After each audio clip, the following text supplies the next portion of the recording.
Welcome to the Kiss Band Trivia. Get ready to test your knowledge of one of the most iconic rock bands in history. Let's dive into the wild world of Kiss and see how well you know the legends behind the music. 1. What year did Kiss release their iconic album, Alive? Option A, 1973. Option B, 1975. Option C, 1977.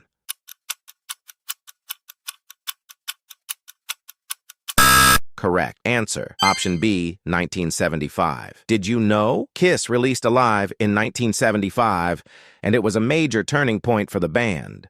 Recorded live during their tours, it captured the energy and excitement of their performances, making them superstars in the rock world. The album also included some of their most famous tracks, like Rock and Roll All Night. It is often considered one of the greatest live albums of all time. It also served as a turning point in their career, showcasing their thrilling live show to audiences who had yet to see them perform.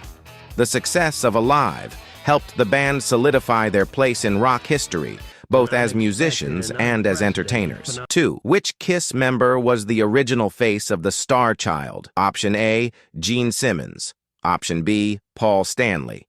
Option C, Ace Frehley.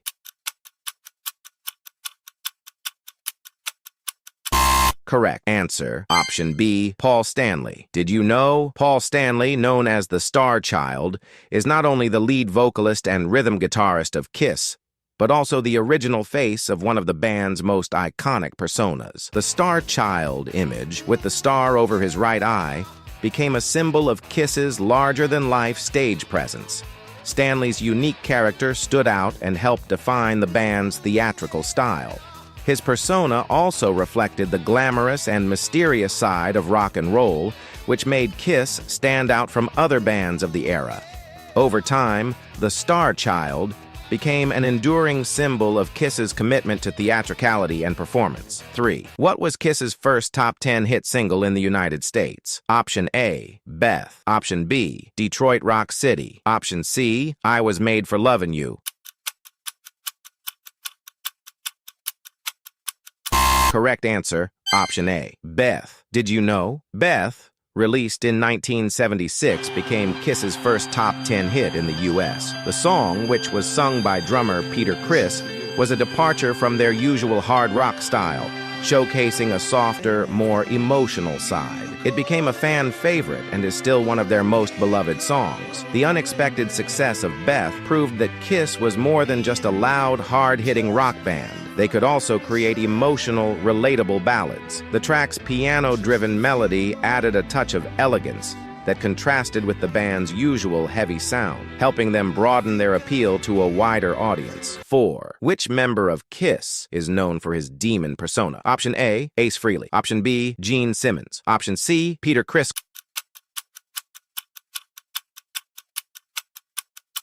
Correct answer, option B, Gene Simmons. Did you know? Gene Simmons, the Demon, is known for his fiery persona, long tongue, and outrageous stage antics. His character has become one of the most recognizable figures in rock music. Simmons's portrayal of the Demon is defined by his fierce attitude, blood-spitting, and fire-breathing antics during Kiss's legendary live shows. His larger-than-life personality was designed to make him stand out on stage, and it became an essential part of the band's image. Simmons's persona has also served as a way for him to express his rebellious and fearless nature both in his music and in his business ventures. 5. What is the name of Kiss's signature logo? Option A, the Kiss skull. Option B, the Kiss cross. Option C, the Kiss logo.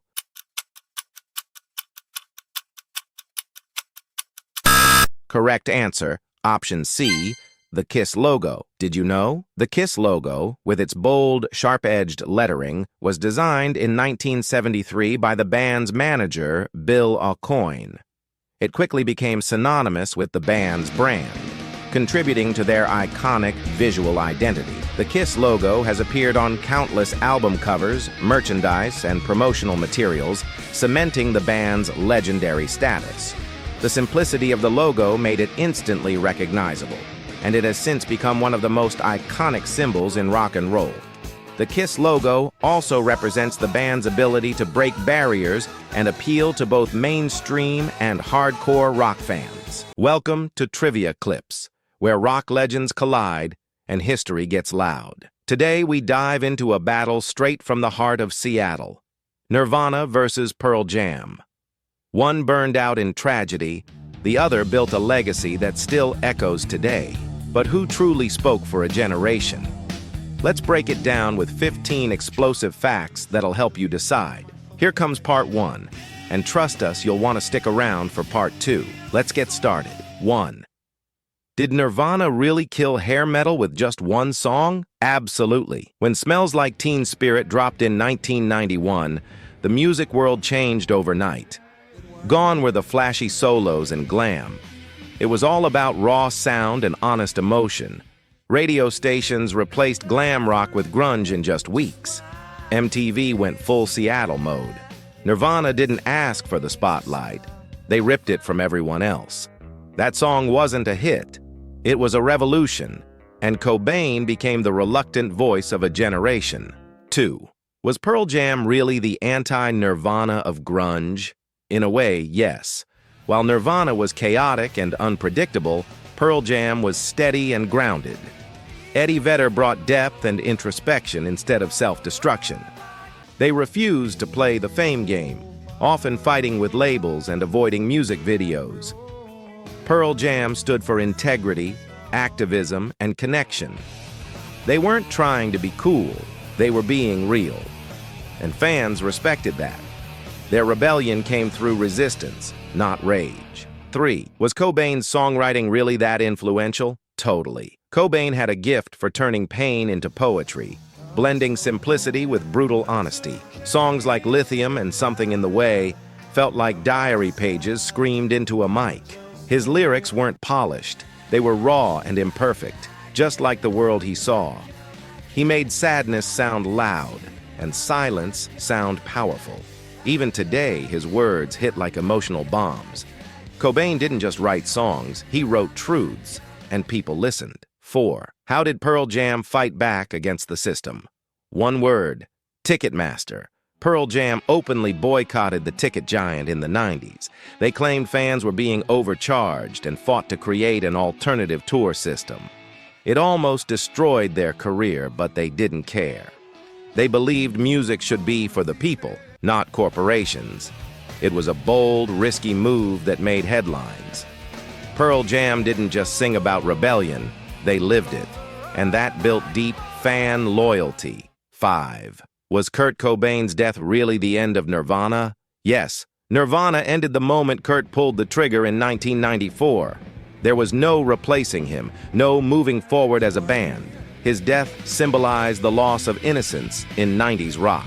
It shook fans to the core and changed music history. It turned Nirvana from a band into a legacy. Cobain didn't want to be a star, but became an eternal icon. His silence still echoes louder than most albums. 6. Is Pearl Jam the longest-lasting grunge band? Yes. While most of their peers faded or broke apart, Pearl Jam kept going. They've released over 11 studio albums and toured for decades. Their sound evolved without losing authenticity.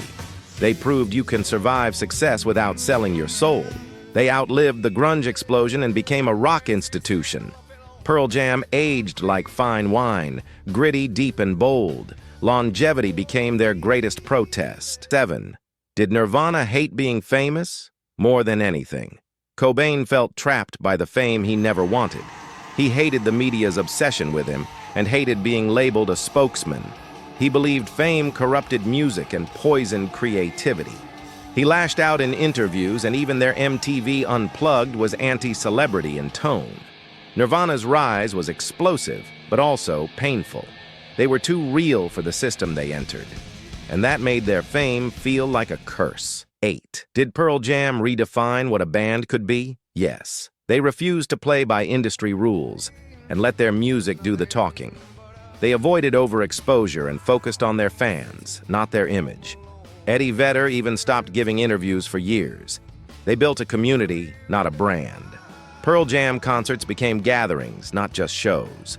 Their loyalty to their art and people was unmatched. They didn't rise to fame. They stood still and let fame come to them. That's just the beginning of this epic showdown. We've seen rebellion, tragedy, and revolution, but the best is yet to come. Click now for part 2, where we uncover more facts that could change your final decision. And don't forget to like, comment, and subscribe to Trivia Clips, because the battle's far from over. Hey, welcome back to Trivia Clips. This is part 2 of our face-off between Nirvana and Pearl Jam. If you missed part 1, go check it out first. You don't want to miss the full story. Now let's keep the battle going with more mind-blowing facts. Because the 90s weren't just about grunge, they were about these two giants. Let's continue. Here's where it gets real. 9. Was Nirvana really that musically simple? Technically, yes. Most songs were built with basic chords and minimal production. But that simplicity was intentional, and it made the emotion hit harder.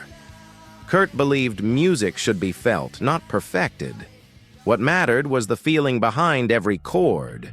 He turned rawness into a superpower. It wasn't about notes. It was about need. And that made Nirvana unforgettable. 10. Did Pearl Jam grow musically over time? Absolutely. From the rawness of 10 to the maturity of Gigaton, they kept evolving. They experimented with acoustic sounds, punk energy, and even political rock. They never got stuck in one box. Eddie's voice matured, lyrics deepened, and the band refined their identity. Pearl Jam is a band that grows with you. Their fans age, but never outgrow them, and that's rare in rock. 11. Did Nirvana's MTV Unplugged change music TV? Yes, it became one of the most iconic acoustic performances ever aired. Cobain performed haunting covers and raw renditions that stunned the world. It was stripped down, emotional, and full of tension. There were no flashy lights, just vulnerability. It made people cry, think, and listen. That night, Nirvana didn't explode. They whispered, and it was louder than ever. 12. Why do Pearl Jam fans treat concerts like sacred events? Because no two shows are the same. Pearl Jam changes set lists every night. They play deep cuts, rare tracks, and long jams. Some fans have seen them live dozens, even hundreds of times. It's about connection, not repetition. Their concerts are experiences, not routines. Each show feels like a one-night-only celebration, and that kind of loyalty is earned, not bought. 13. Did Kurt Cobain want Nirvana to sound more like the Beatles? Strangely, yes. Kurt was obsessed with melody and pop structure. He admired John Lennon deeply and wanted to write beautiful songs with dark lyrics. Tracks like About a Girl and Penny Royal Tea show his softer side. He once said he wished Nirvana could be more clean-sounding. But his demons always pulled him back. There was a pop heart inside the grunge king, a melody wrapped in noise. 14. Is Eddie Vedder still one of the best live vocalists today? Yes, his voice remains powerful, raw, and emotionally gripping after decades. He doesn't just sing, he lives every word. From intimate whispers to primal screams, he controls the entire room. Even critics who disliked grunge respected his vocal presence. He's not flashy, he's real, and that presence never faded. Eddie sings like it's still 1992, but wiser. It's 15. So, who was the real voice of the 90s? Nirvana burned fast and left ashes of impact all over the world. Pearl Jam kept walking through the fire and still shines today. One spoke through pain, the other through purpose. One became a tragic legend, the other became a living legacy. But both gave us songs we still feel in our bones. Now the question is yours to answer. Now you've heard it all. Pain, passion, power, and purpose. So tell us, Nirvana or Pearl Jam? Drop your answer in the comments and let us know which fact hit you the hardest. Make sure to like, share, and subscribe to Trivia Clips, because more legendary battles are coming. Stay loud, stay curious, and never stop listening.